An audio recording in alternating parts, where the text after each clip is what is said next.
Friends, welcome to legal news 24. AIB exam 19 notification release అయిన విషయం మీ అందరికీ తెలిసిందే కదండి. అయితే ఏఐబీ ఎగ్జామ్కి ఎలిజిబిలిటీ ఏంటంటే మనకి లా గ్రాడ్యుయేషన్ ప్లస్ స్టేట్ బార్ కౌన్సిల్లో ఎన్రోల్మెంట్ అయి ఉండాలి.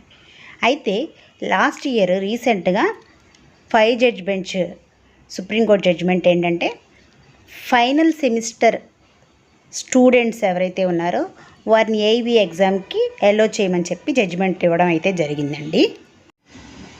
అయితే బార్ కౌన్సిల్ ఆఫ్ ఇండియా వారు ఏఐబీ 19 నోటిఫికేషన్లో ఫైనల్ ఇయర్ స్టూడెంట్స్ని కూడా ఎలో చేస్తూ ఎటువంటి ఇన్స్ట్రక్షన్ ప్రొవైడ్ చేయలేదండి. దానివల్ల ఒక 9 మంది స్టూడెంట్స్ ఢిల్లీలో లా స్కూల్లో చదువుతున్న ఫైనల్ ఇయర్ స్టూడెంట్స్ ఎవరైతే ఉన్నారో వారు రిట్ రూపంలో సుప్రీంకోర్టుని ఆశ్రయించారు. సుప్రీంకోర్టు జడ్జిమెంట్ ఆల్రెడీ ఇచ్చి ఉన్నారండి ఫైనల్ ఇయర్ స్టూడెంట్స్ని ఎలో చేయమని చెప్పి. బట్ ఈ నోటిఫికేషన్లో ఫైనల్ ఇయర్ స్టూడెంట్స్ని ఎలో చేస్తూ ఎటువంటి ఇన్స్ట్రక్షన్ ఇవ్వలేదు అని చెప్పి వారు చెప్పడం జరిగింది. ఈ Nilay Rai and others versus BCI కేసులో ఏమని ప్రే చేశారంటే సుప్రీంకోర్టు వారిని 3 ప్రేయర్స్ ఉన్నాయండి, రిలీఫ్స్ ఉన్నాయి. ఒకటి క్వాషింగ్ ఆఫ్ బీసీఐ నోటిఫికేషన్, ఈ నోటిఫికేషన్ క్వాష్ చేయమని, అలాగే ఫైనల్ ఇయర్ స్టూడెంట్స్ని ఏఐబీ ఎగ్జామ్కి ఎలో చేసే విధంగా డైరెక్షన్ ఇవ్వమని, అలాగే ఇంటీరియం స్టే అడిగారు. అంటే ఈ ఎగ్జామ్ ఆల్రెడీ డేట్ అనేది ఫిక్స్ చేసేసారు నోటిఫికేషన్లో. ఏఐబీ 19 ఎగ్జామ్ ఎప్పుడు జరుగుతుంది అనేది డేట్ ఫిక్స్ చేశారు కాబట్టి ఈ రూల్స్ ఫ్రేమింగ్ ప్రాసెస్ అనేది కంప్లీట్ అయ్యే వరకు ఈ ఎగ్జామ్ని టెంపరీగా స్టే చేయమని కూడా వాళ్ళు రిలీఫ్ కోరడం జరిగింది. సుప్రీంకోర్టు వారు అడిగిన దానికి బీసీఐ వారు రిప్లై ఏమి ఇచ్చారంటే ఫైనల్ ఇయర్ స్టూడెంట్స్ని ఏఐబీ ఎగ్జామ్ రాయడానికి ఎలో చేయడానికి వారు ఇంకా రూల్స్ ఫ్రేమింగ్ ప్రాసెస్లో ఉన్నాము అని చెప్పారు.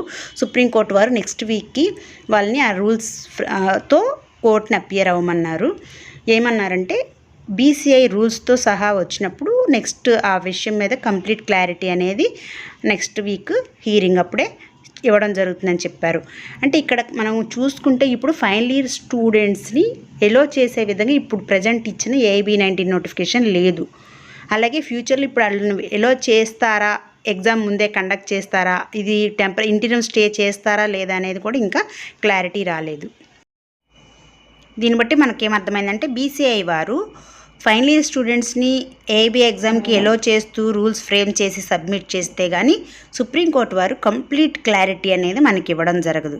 కాబట్టి ప్రజెంట్ ఏఐబీ 19 ఎగ్జామ్కి సంబంధించిన నోటిఫికేషన్లో final sem or final year exam రాసి రిజల్ట్స్ కోసం వెయిట్ చేస్తున్న వారు ఎవరైతే ఉన్నారో వారిని ఇప్పుడు ఈ ఎగ్జామ్కి అయితే ఎలో చేయడానికి వీలు లేదనేది మనకు అక్కడ అర్థమవుతుంది. అంటే జడ్జిమెంట్ ఇచ్చారు కానీ రూల్స్ ఫ్రేమ్ చేయాలి. రూల్స్ ఫ్రేమ్ చేసిన తర్వాత వారిని నోటిఫికేషన్లో ఎలో చేయాలి అప్లై చేసుకోవడానికి. సో ఇదంతా చాలా కొంచెం ప్రాసెస్ పెండింగ్లో ఉంది. కాబట్టి ఈ నోటిఫికేషన్కి ఫైనల్ ఇయర్ స్టూడెంట్స్కి ఏఐబీ ఎగ్జామ్కి అపీర్ అవ్వడానికైతే అవకాశం లేదని క్లియర్గా అర్థమవుతుంది.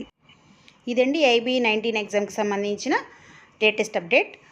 ఈ వీడియో మీకు ఇన్ఫర్మేటివ్గా అనిపిస్తే సబ్స్క్రైబ్ చేయండి, లైక్ చేయండి, షేర్ చేయండి, మీ ఒపీనియన్ని కామెంట్ రూపంలో తెలియజేయండి. Thanks for watching.